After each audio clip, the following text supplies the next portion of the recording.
దేశంలో ఉన్న పెద్ద బ్యాంకులన్నీ లేచి బట్టలు చింపుకొని దమ్మడ దిమ్మడ ఎగిరి దునికే అంత సంబరమయ్యే పెద్ద గుడ్ న్యూస్ పట్టుకొచ్చినుల్లా. అదేంటిదో ఎరికేనా?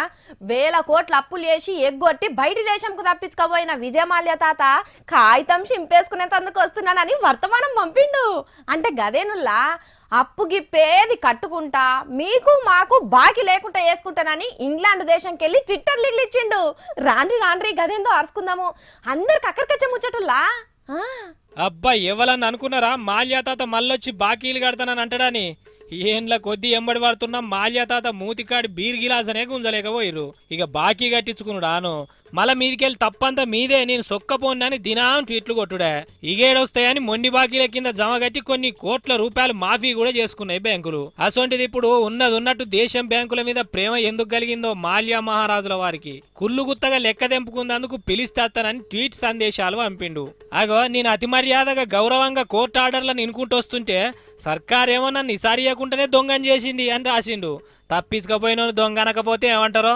ఇగో సుప్రీంకోర్టు సెటిల్మెంట్ చేసుకోమన్నా బ్యాంకులే వద్దన్నాయట. బగ్గా బలిసి పైసలు వద్దన్నట్టున్నాయి గాని సర్కారు పగబట్టి కేసు పెట్టిందట. అబ్బా నీకంటే సుతారు దొరకడని పెయ్యి గులగుల పెట్టి పగబట్టినట్టున్నారు. జరంత పెద్ద కోర్టే మా ఇద్దరి నడుమ పెద్ద మనిషి ఇరికం చేయాలి, ఎంతమంది నా సొంటోళ్ళు లేరు అని రాసుకున్నాడు.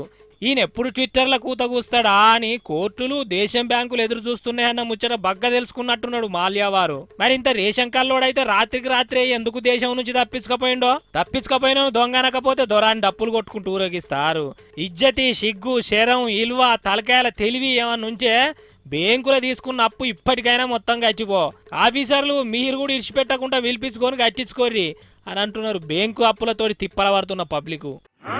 ఛాన్సు తగిలితే ఈ దెబ్బతో మన కరువు తీరవచ్చు, పోతే చేతిలో డబ్బులు పోయని